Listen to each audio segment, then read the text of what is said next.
Hello everyone and welcome to my channel my classroom. तो यहाँ हम पढ़ रहे हैं क्लास फिफ्थ की मैरीगोल्ड बुक, जो है इंग्लिश की बुक, और ये है हमारी यूपी बोर्ड और उत्तराखंड बोर्ड की बुक है।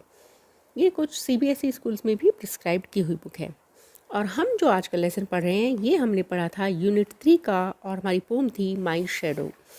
और इस पोम को समझने के लिए आप मेरे चैनल पर जाकर वहाँ से इसको समझ सकते हैं। वैसे मैं थोड़ा सा बता देती हूँ कि माई शैडो, जैसे कि नाम से ही पता चलता है कि ये एक जो पोम है ये है आपकी परछाई के बारे में। तो इसमें पोम में एक छोटा बच्चा है जो ये समझने की कोशिश करता है कि माई शैडो मतलब जो मेरी परछाई है वो क्या है, वो करती क्या है। वो इस बात से परेशान रहता है कि अगर मैं अंदर जाता हूँ तो मेरी परछाई अंदर जाती है, मैं बाहर आता हूँ तो परछाई बाहर आती है, और जैसे मैं बेड के पास जाता हूँ तो मैं बेड पर कूदूँ इससे पहले ही मेरी परछाई उस पर यानी मेरी शैडो उस पर कूद जाती है। तो ऐसा क्यों होता है? तो यही उसने समझने के लिए शायद वो एक दिन सूरज से भी पहले उठ गया, सूरज आने से पहले उठ गया, लेकिन तब उसकी परछाई उसके साथ नहीं उठी। और वो बाहर गया और उसने देखा कि बहुत बहुत जो ओस पड़ी हुई है फूलों पर बहुत बहुत चमक रही है, लेकिन उसकी आलसी परछाई अभी भी बेड पर ही सोई पड़ी है। तो चलिए इसके समझते हैं, कुछ कुछ एक्सरसाइज हम करते हैं जो लेसन के लास्ट में होती है हमेशा। तो पहले है, सबसे पहले हमारी न्यू वर्ड्स। न्यू वर्ड्स मतलब कुछ जो डिफ़िकल्ट वर्ड्स होते हैं पोम में, या जो हर लेसन के पीछे होते हैं, वो थोड़े से इसमें हैं। पहला है हमारा इंडिया रबर बॉल। तो ये a ball that can bounce very high, मतलब एक बॉल जो उसको आप बाउंस करो तो बहुत ऊपर तक जाती है, उसका एक नाम दिया है इंडिया रबर बॉल। सेकंड है बटर कप अ येलो फ्लावर। तो बटर कप एक छोटा सा येलो कलर का फ्लावर होता है। एरेंट यानी बैड यानी बुरा। एरेंट स्लीपी हेड यानी कम्प्लीटली इनअटेंटिव, मतलब कम्प्लीटली इनअटेंटिव मतलब उसको पता ही नहीं है, उसकी कोई मतलब वो ध्यान नहीं दिया है उसने। तो ये है उसका न्यू अटेंटिव। नेक्स्ट है हमारा लेट्स रीड, मतलब कुछ question answers. Who do you think your shadow looks like? तो मतलब आपको क्या लगता है कि आपकी शैडो कैसी लगती है? तो ये लीजिए आंसर है आई think my shadow look like मी। तो मतलब जो मेरी शैडो है वो तो मेरी जैसी, सबकी शैडो आप देखोगे तो आपको शैडो आपको अपने जैसी लगेगी, मैं देखूंगी तो मेरी शैडो मुझे मेरी जैसी लगेगी, क्योंकि ये आपकी ही परछाई है। तो I think my shadow look like me. Second है why do you think your shadow jumps into bed before you can? तो आपको क्यों लगता है कि आपकी शैडो आपसे पहले ही बेड पर जंप कर जाती है?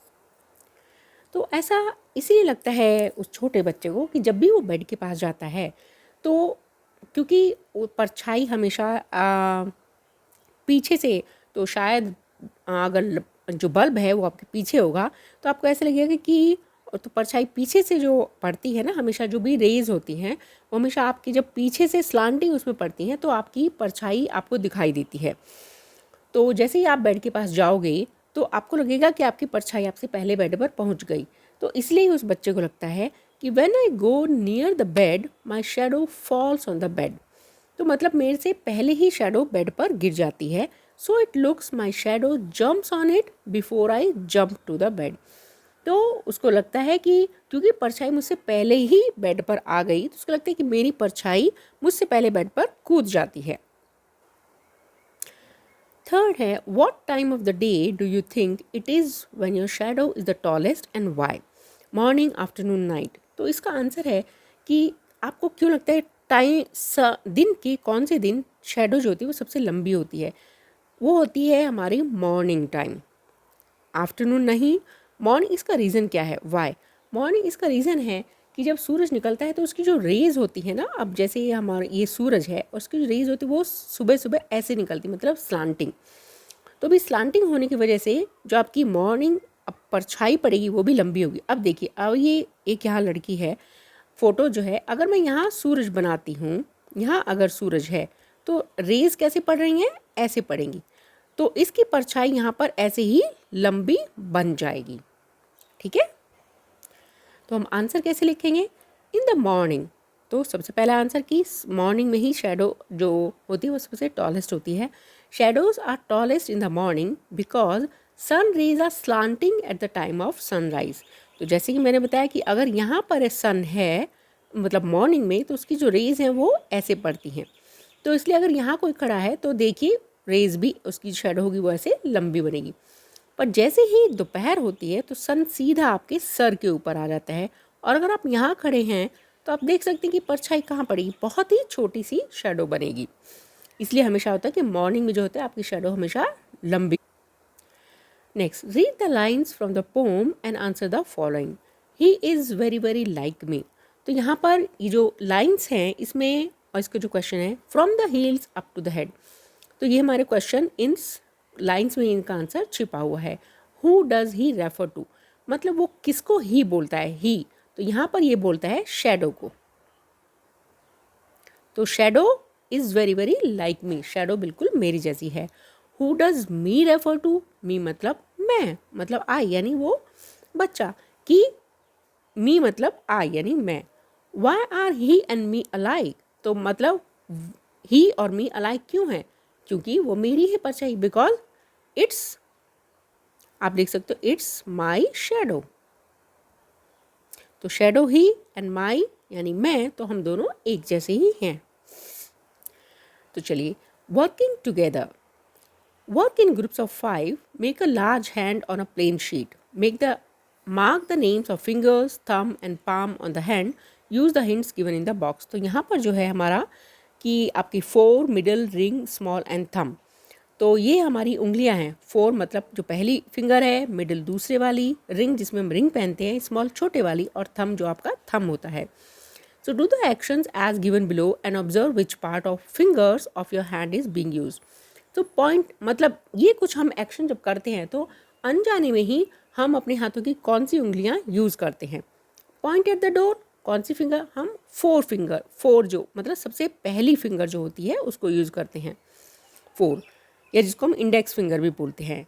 Bounce a ball, bounce a ball मतलब आप पूरी हथेली से आप उसको जो है ना बाउंस करते हो. Scratch your chin, scratch your chin again आप 4 फिंगर यानी इंडेक्स फिंगर से यूज़ करते हैं. करके देखो आपको पता चलेगा.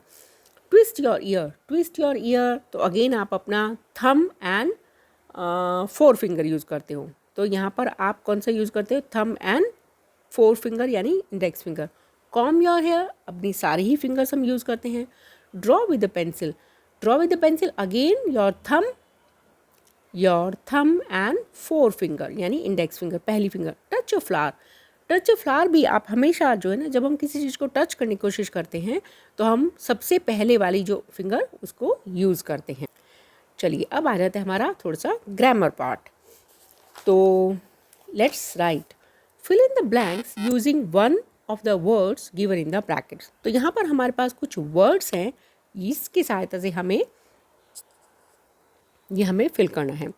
Where is the child dash parents have come to school.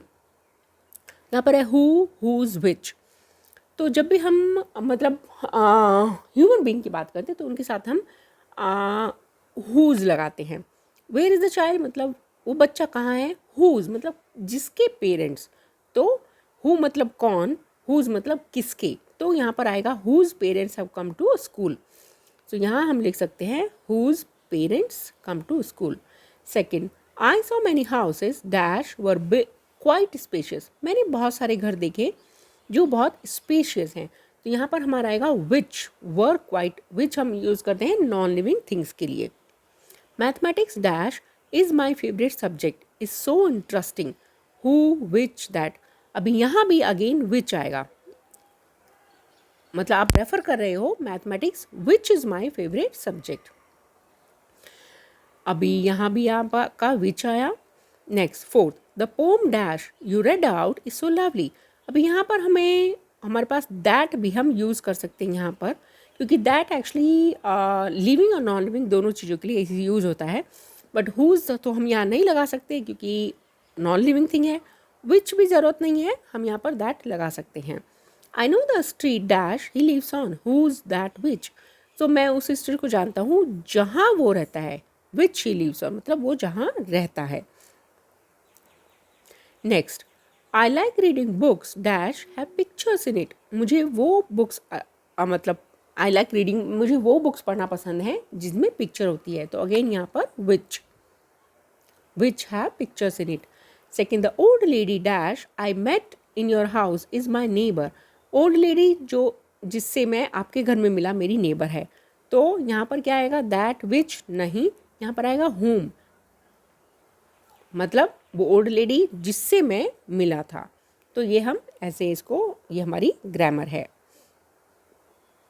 अभी हम पढ़ते हैं हमेशा हर लेसन के लास्ट में कुछ अपना प्रोनाउंसिएशन को इम्प्रूव करने के लिए।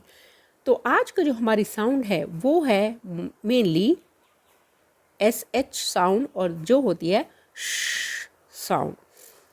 शू, shadow, fish, bush, ship, sheep, dish, wash, shell, shed, wish, brush.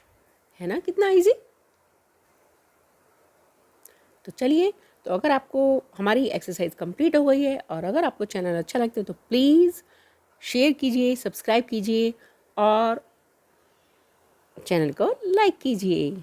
मिलते हैं अगले वीडियो में, तब तक के लिए thank you, bye bye, take care, पढ़ते रहिए, सीखते रहिए।